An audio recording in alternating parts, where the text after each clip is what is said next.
All right. All right, we are up and running. Welcome to the Side Action, episode 3 of season 5. My name is Jim Weglars, aka Wegs. You can follow me at Wegspool on Twitter and on Instagram. And I'm Steve Roberts, aka Action. You can follow me on Twitter at 31sroberts. All right. Follow the podcast at Side Action Pod on Twitter and on Instagram. So, Action, you missed a good trip, buddy. It was fun. We got after it. It's a little different. We were kind of split, divide and conquer at the casinos. I didn't have my partners at the dice table like normal. We did come with money. More importantly, your proxy tried to step in at the pool for you. He did. Unfortunately, the strawberry daiquiris got him apparently, because by the time we went to the Golden Gate around 5:36, he was feeling it. So pretty funny, but he's okay. But let's just say it was a rough ride home. I had to drive him home that night. But yeah, it was wild. It was a fun time. A lot of pool parties for me, and meeting people that I obviously didn't know were out there, but were out there. Break up from the group a little bit. So I had a great time. But we missed you, brother. We missed you. Yeah, I was following along from your stories and wishing I was there. I saw all your pool action from all across the strip. It looked fun. And you got to tell Dave, watch out for those sugary drinks. They really get you. I know they really peddle those daiquiris at the Stadium Swim, don't they? Well, Night Ranger likes them. Oh, yeah. Trying to hit the minimum. By the way, we'll talk about the strategy next year. Look, if we want the set spot, it's great, but we'll never hit those minimums, bro. I mean, it was hilarious. We were there from like 10 in the morning till 3:30, and I checked in with the server at that point. And I go, so how are we against the minimum? It was like a $1,200 minimum for the 4 chairs. And she's like, you got $792 to go. It's been 4 hours and like 5 hours. And that was with food.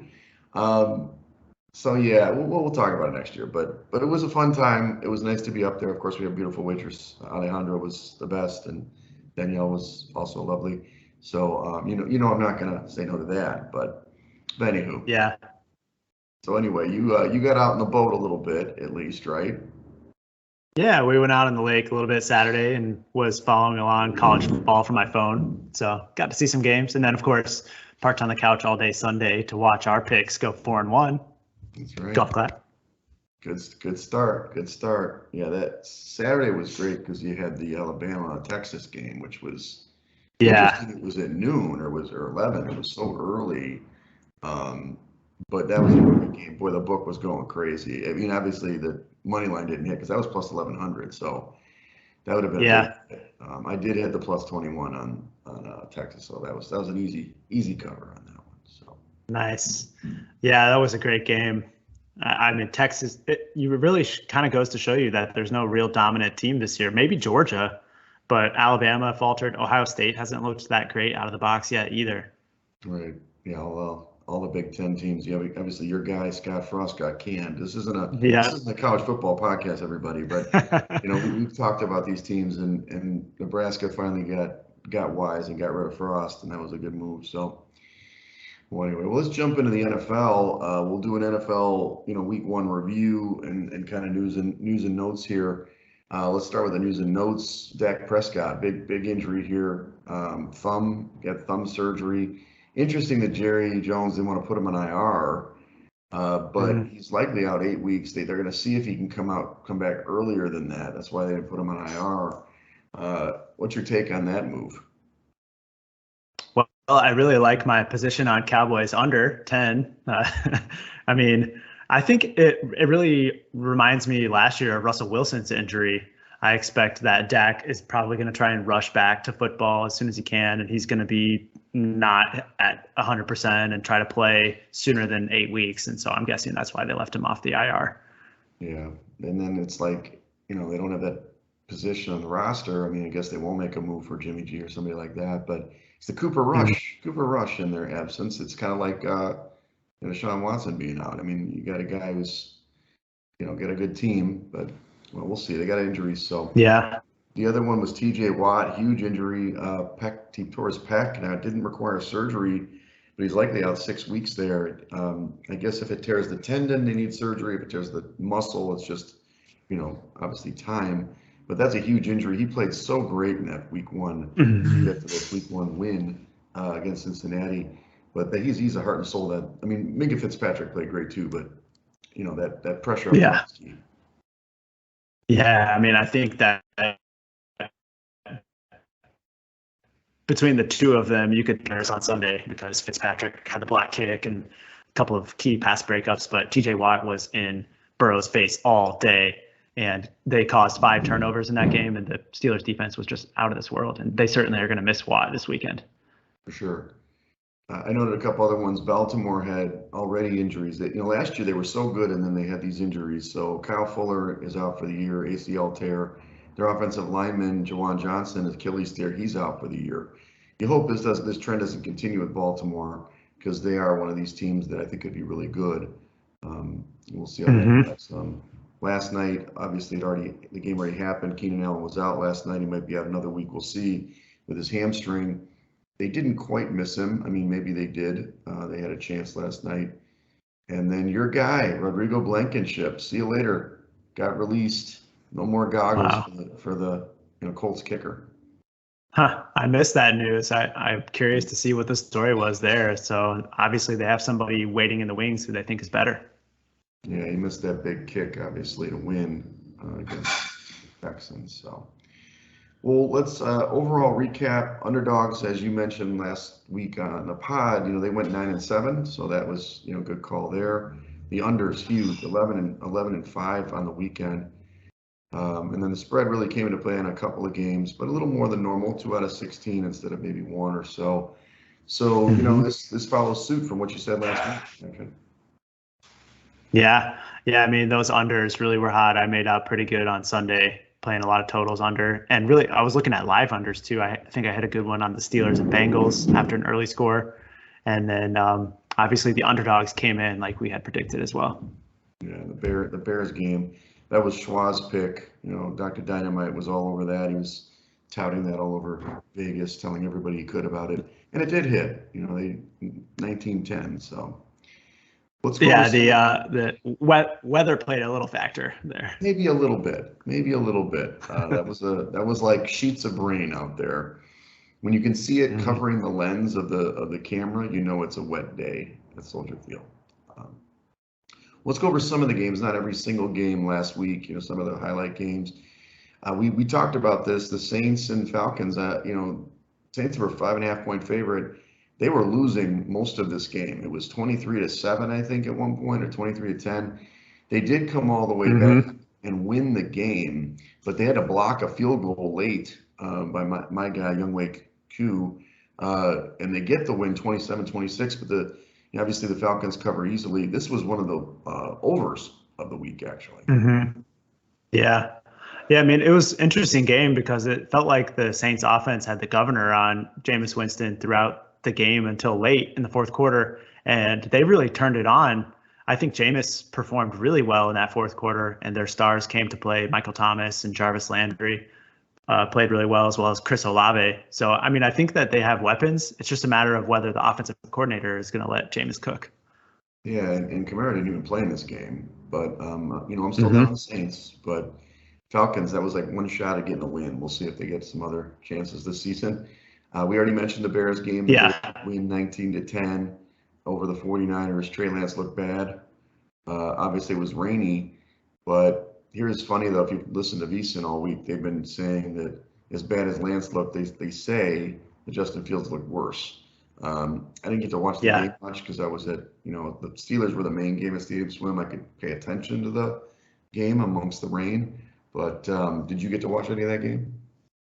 I had the red zone on, and they were showing not very many plays in that game. But I was looking at the recap and the box score, and obviously very few completions on either side. And I think the thing that I took out of it was that on paper, the Bears defense looked like they played well, but it was really more of the weather and the factor. And San Francisco had 2 goal-to-go situations where they came up with 3 points. And so I think that the outcome there is a little bit misleading in terms of what the Bears defense really is. We'll talk about that later because I may, drop that pick now. All right, so Steelers and Bengals, we talked about this already, but the Bengals, obviously AFC defending champs. Steelers came out rearing to go, pick 6 on the first drive. Minka Fitzpatrick was everywhere. The blocked extra point, which actually I don't know if I've ever seen a more exciting game really, because it was on the main at Stadium Swim. It was really exciting. Steelers were up the whole time, but you knew that Mitch wasn't lighting it up for the offense there for the Steelers. But comes down to it, the Bengals drive down, get stopped on on fourth down like within 2 minutes, but then get right back down there, score with minimal time, and then Mink blocks the extra point. I mean, to send it to overtime. Mm-hmm. Let's just say Stadium Swim erupted. A lot of Steelers tickets there. And then in overtime, nobody could make a goddamn field goal. I mean, it was kind of crazy. McPherson, who made a 59-yarder early, shanked like a 29-yarder. And then, Boswell, he missed one too. He hit the upright, but then he finally gets it through. They get the win 23-20, and the Night Rangers, I think his ticket was plus 280 or 300 on the money line. Nice. He also had a 3-team parlay that hit, by the way. So he was sitting on Sunday. He had a good day. Wow, yeah, just an epic game, back and forth all day. Got to give the Bengals credit for hanging in there after the poor first half, and they really had a chance. Well, obviously, several chances to win the game, right. And it was just futile kicking there in overtime, and I thought they were going to end in a tie, but I'm glad that the Steelers pulled out the victory. Yeah, me too. We didn't get this one right. The Patriots and Dolphins. Interesting game. Dolphins were 3.5-point favorites. They were in control of the game. The Patriots offense looked really bad. I do think the score 20-7. It was really that sack fumble touchdown play that kind of put this game up. Because besides that, the Dolphins didn't do much either. Patriots defense played okay. They had a big play to.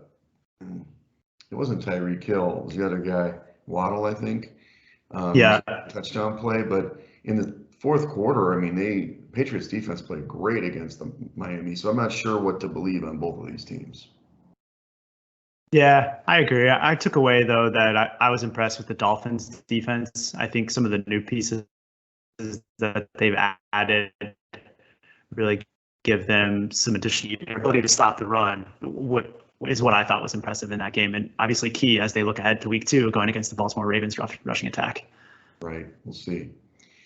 Okay, your team, the Colts and Texans, they were heavily favored in this one, 7-point favorites, Colts on the road. They didn't start playing until the end. Lovey's team had them down, and it looked like it was out. I mean, it was, 20-3 in the fourth quarter? And all of a sudden, like you said, they took the governor off. I mean, all day Taylor was running well, but they couldn't score. And then Matt Ryan started chucking and Michael Pittman started scoring. But then they get in overtime. They force OT at 20s, and then neither team could score. And Blankenship misses the kick. He's gone. You get your first tie on here, but big cover for the Texans, and they look pretty good. Yeah, I mean, I was impressed with the Texans for playing tough. I mean, because the reality is although the scoreboard looks crappy for the Colts, they actually executed on both sides of the ball. And Matt Ryan had a couple of untimely turnovers. But outside of that, I mean, they were able to get good yard per play, and they were into the red zone on several occasions and came up empty. So another team that I think was a little bit misleading, and I expect the Colts are going to bounce back. Yeah, me too. We called this one Packers-Vikings. Vikings were the dominant team. This game was interesting. In the circuit contest, they were 1.5. It flipped all the way over to the Vikings. I think it was either 2 or 2.5 when it closed. I did still bet on them and won this one. They won easily 23-7. This is a typical, Aaron Rodgers and the team wasn't ready to play. It's kind of similar to last year. Yeah. I'm not sure. I'm sure they'll play better against the Bears this week, but the Vikings look really good. Yeah, the Vikings were awesome. Justin Jefferson just torched the Packers defensively. And on the other side of the ball, it seems that Aaron Rodgers and those young Watson page, I think that Watson had a big drop early on. And, outside of that, I read reports that Rodgers was very interested in the 2-back look with A.J. Dillon and Aaron Jones back there. So I think we may see a little bit more of that going forward. And I think the Packers are going to be okay also. They'll figure it out. The last one was our big win, and the Stanford special, as I'm calling it. Broncos were 6.5-point favorites on Monday night. Seahawks played great right away. Geno Smith looked really good for a half, and they took the lead. They were up there, but it was a scratching and clawing in the second half where the Broncos fumbled twice inside the 1-yard line, and also missing a big 64-yard field goal, which I guess we can talk about why the hell they did that in the first place. But Seahawks get the outright 17-16. Nice money line ticket for somebody, and thanks Matt Stanford for that tip, and that was one of our picks. Yeah, Geno Smith was awesome on Monday. That was my big surprise from that game. And I think we expected that the Broncos would be not quite running out of the gates yet, and that was evident. But with Russell Wilson not really connecting it with his receivers, and then the decision by Hackett to kick that field goal was just unexcusable. Yeah, he plus they ran off like a minute and a half in the last 2 plays. It made no sense. I mean, they were worried that Geno Smith would get the ball back, I guess. They didn't score in the second half. Seahawks didn't score in the second half, right? So yeah, it's one of those things. Maybe they got a field goal, I can't remember, but still, they controlled them in the second half, meaning the Denver defense. But whatever. Why would you get Russell Wilson and pay him all that money and let him sit on the sideline? So right. Well, let's go into the week 2 lines. We already have the Thursday game in the book, which already the hook got the Chiefs there, but they did win the game 27-24 last night. Interesting game. Herbert looked like he got banged up at the end. It was really weird at the end where he wasn't running for first downs.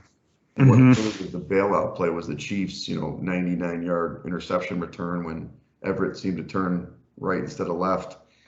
And that was a bad pick, and that flipped the game a little bit. But I will say the Chiefs' offense didn't look that great, and the Chiefs, defense they actually stood up in the second half, luckily, because the Chargers came out guns a-blazing. Yeah, I mean, the Chargers were uber impressive in that first half.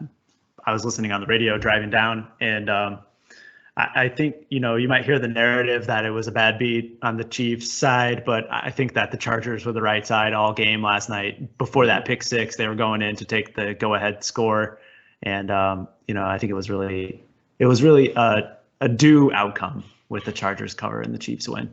Yeah, and obviously they get the loss, but I do like the Chargers prospects this year. We talked about that.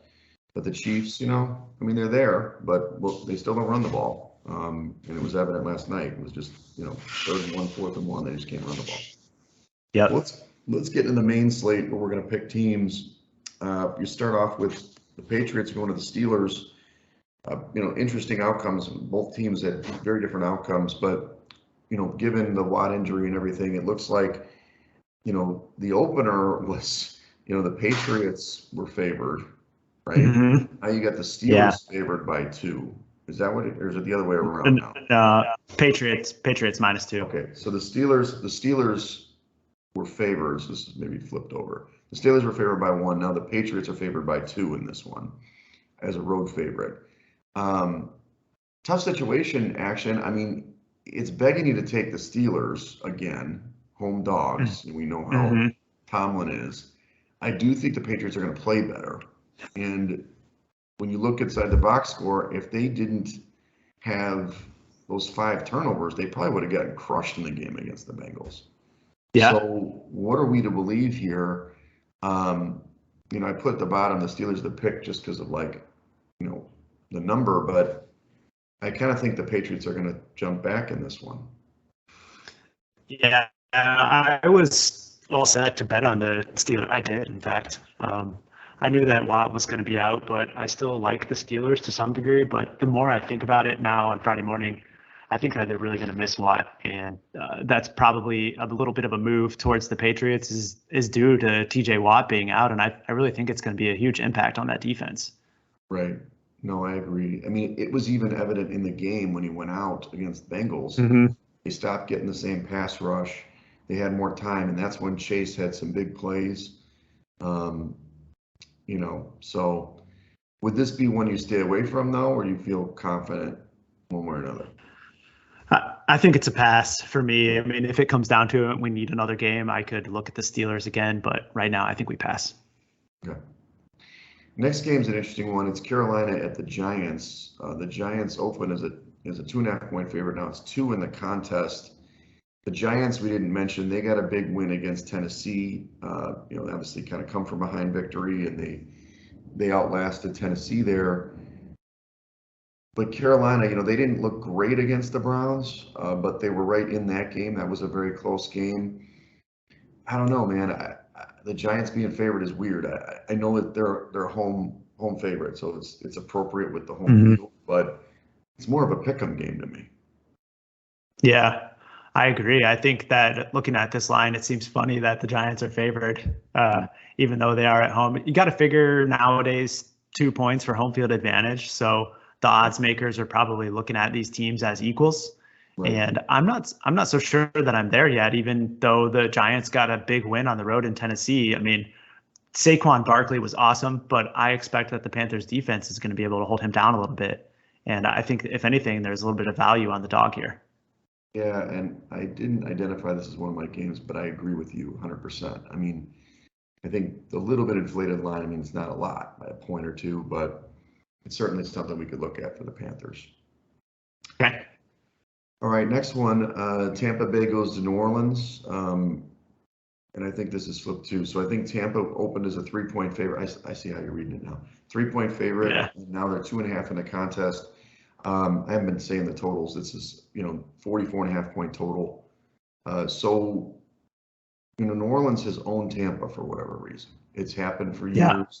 I think they still should have beat them in the playoff game a couple of years ago.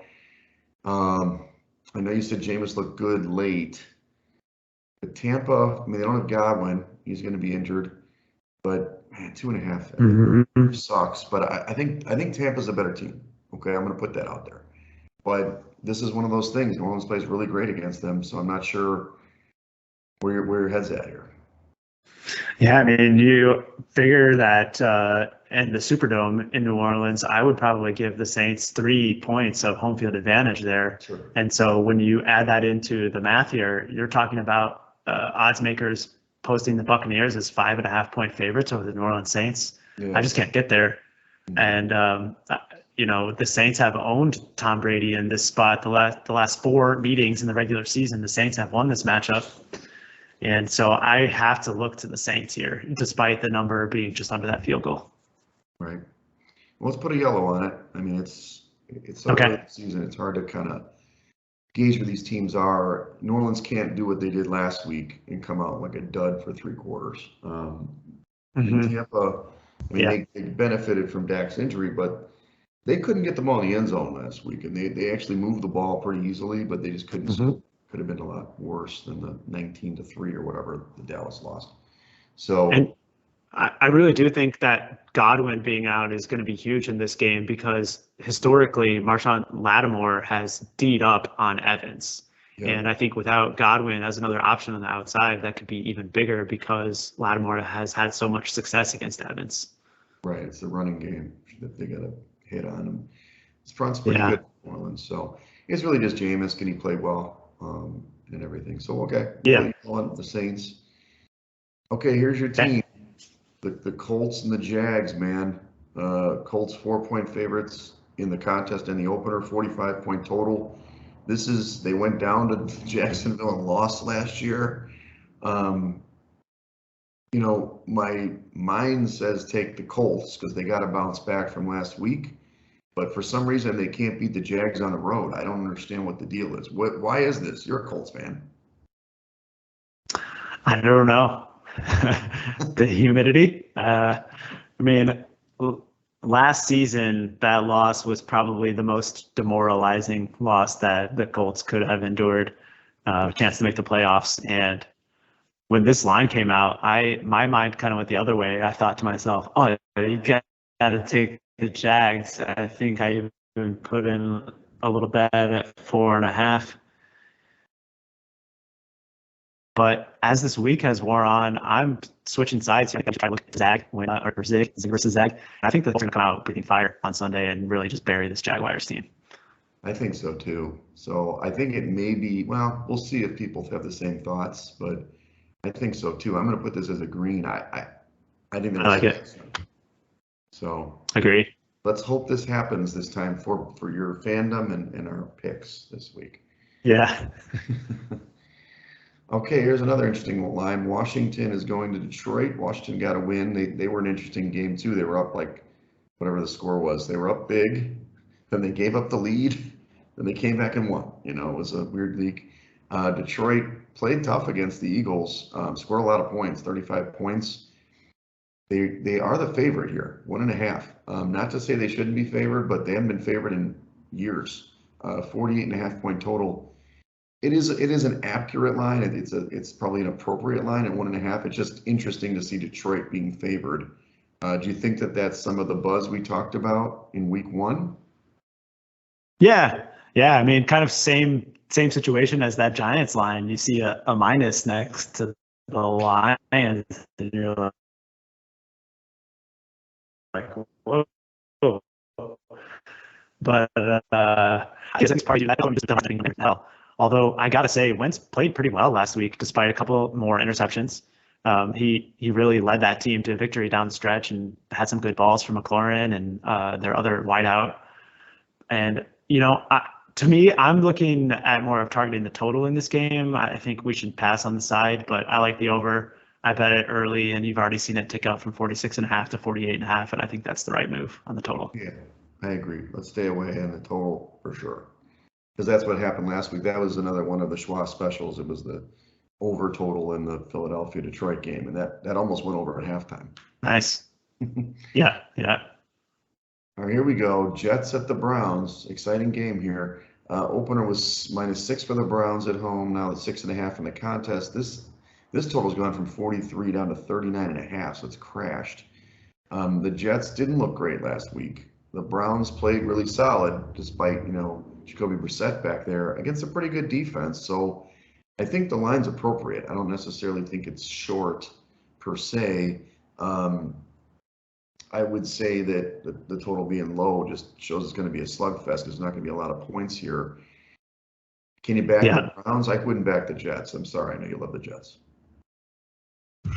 Yeah, I agree. I think it's a complete pass on the Jets. But on the other side, I have a hard time going to the window with the Browns offense that is not going to be putting up a lot of points with Jacoby Brissett under center, and I expect them to win by 7 against any team. I think that this is an offense that's not really set up to cover big numbers. And for that reason, I think that we got to pass on this game. Okay, I'm all for it. Let's do it. All right, here's a hotly contested game. Miami's going to the Ravens. So the Ravens, obviously, we talked about the injuries. We talked about, Miami playing pretty good. Ravens open as a 4-point favorite down to 3.5 in the contest. The total is 44.5. I believe the Ravens are a better team, but this hook is not something I'm interested in. You're probably going to make a case for the Dolphins. I don't know if I can get on board with that for the contest, but I know how you think, Action. Yeah, you're right. I am going to make a case for the Dolphins because I touched on it in the opener. I think that they made some key acquisitions on defense, and they're going to be able to stop this Ravens rushing attack. And that's obviously key to hanging with the Baltimore team. And on the other side, I think the injury to the Ravens cornerback Fuller is going to be big in this game because I was impressed with the Dolphins wideouts, Tyreek Hill and Waddle and company, and they're going to be able to score a little bit on the Ravens defense. And the added bonus of getting 3.5 here instead of 3, I think, is key. And I lean to the Dolphins for sure. Okay, I don't know if you can talk me into it. I know it's going to be a very popular pick because of the number and because of how the teams played. So we'll see. But it is a yellow because we need one. We can go there. But that last point gives me a little pause. I certainly think that there might be more value in just passing on it if we think it's going to be in the top 5. I do. All right, let's go with some teams that we'll see how they play. The Seahawks, played great. They're going to the 49ers. This is in the late window. Niners open as a 9.5 point favorite, now 8.5 in the contest. 41 point total, down from 43. on the opener. Did the Seahawks shoot their shot? Was that it? That was their big, the Stanford special, and they're not going to win another game. 49ers looked like crap. Obviously, Lance didn't play well.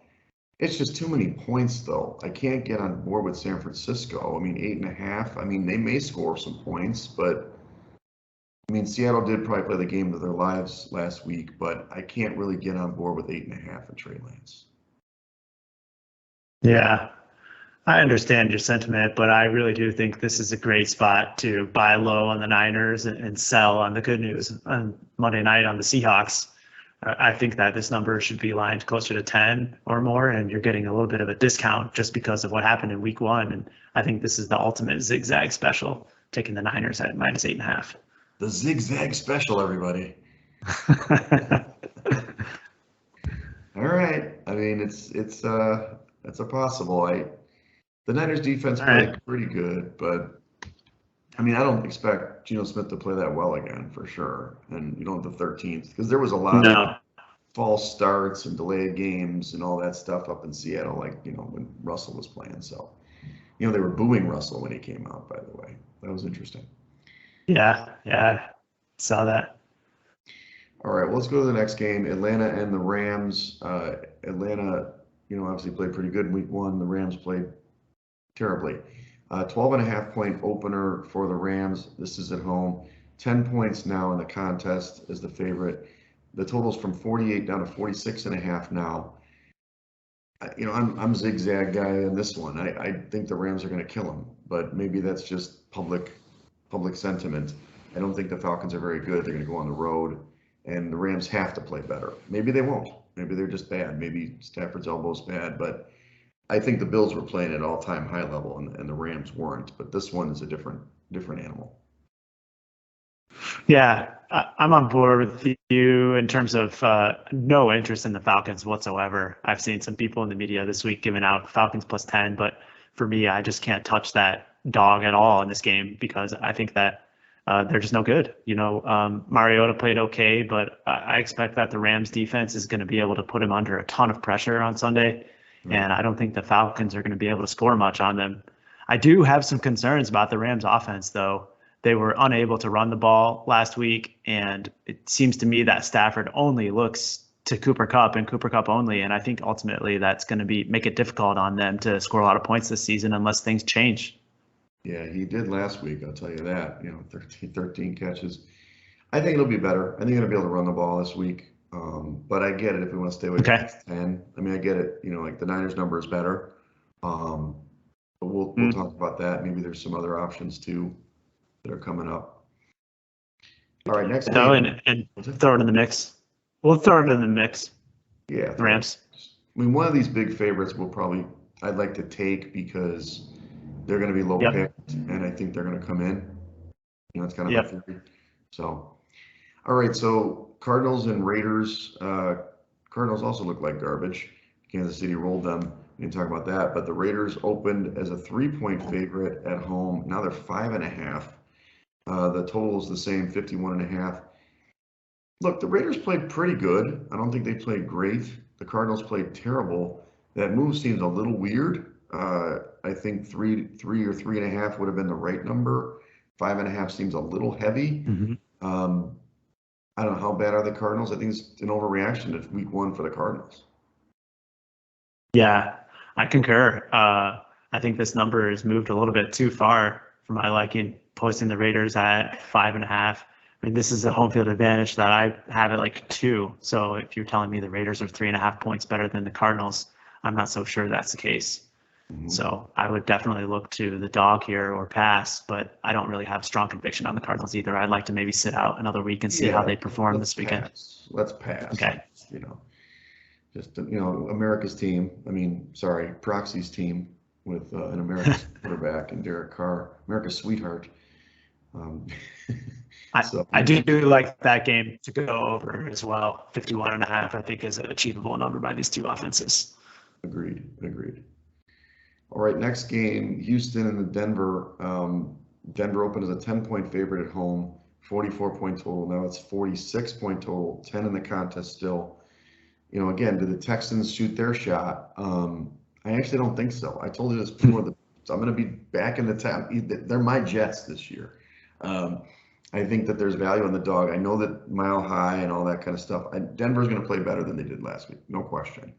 So will they blow them out? Maybe, but I don't know. The Texans, I just think that they're going to be salty, man. They're not going to let they're playing the lovey bend but not break defense. That's what they did against the Colts. They may not hold them, down to 20, but it's really the Denver defense has to play better like they did in the second half to keep the Texans off the board.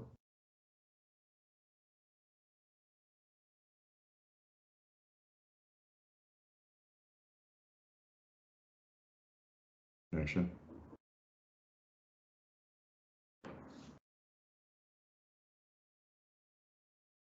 Take them.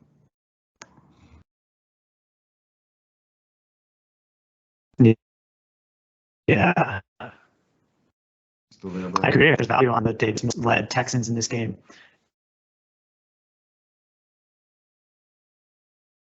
Getting 10 points against oh no. Yep. Getting scrambled signals from Action. How about now? It's better. I took the video off. I think it's better. Same. Yeah. Sorry, I got cut off there, but I like the Texans as well at 10 points. I think that this is an offense that is going to play slow and methodical, and they're going to be playing low-scoring games, and I think you're getting a little bit of extra value there with such a big number. Agreed. So, and by the way, America, we're going to get better next week with our video and audio. I know I paused a lot at the pool last week. We got Action in the middle of nowhere.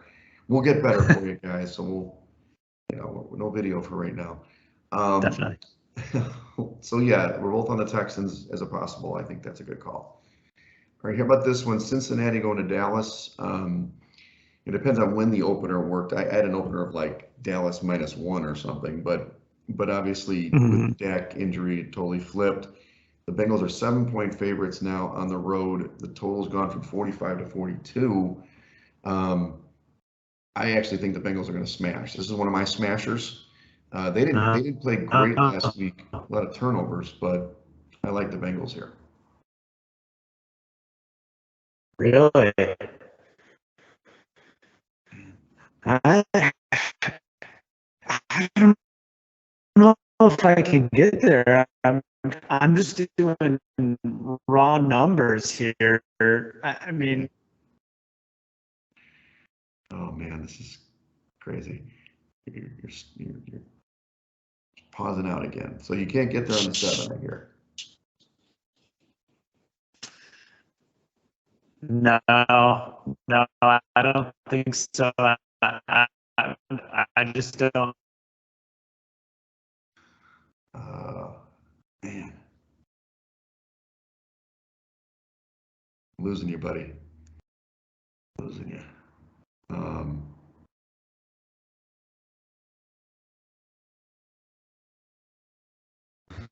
Splice the video.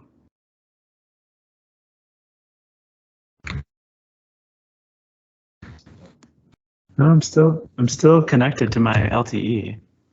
Okay. All right. So back on recording. So. Okay.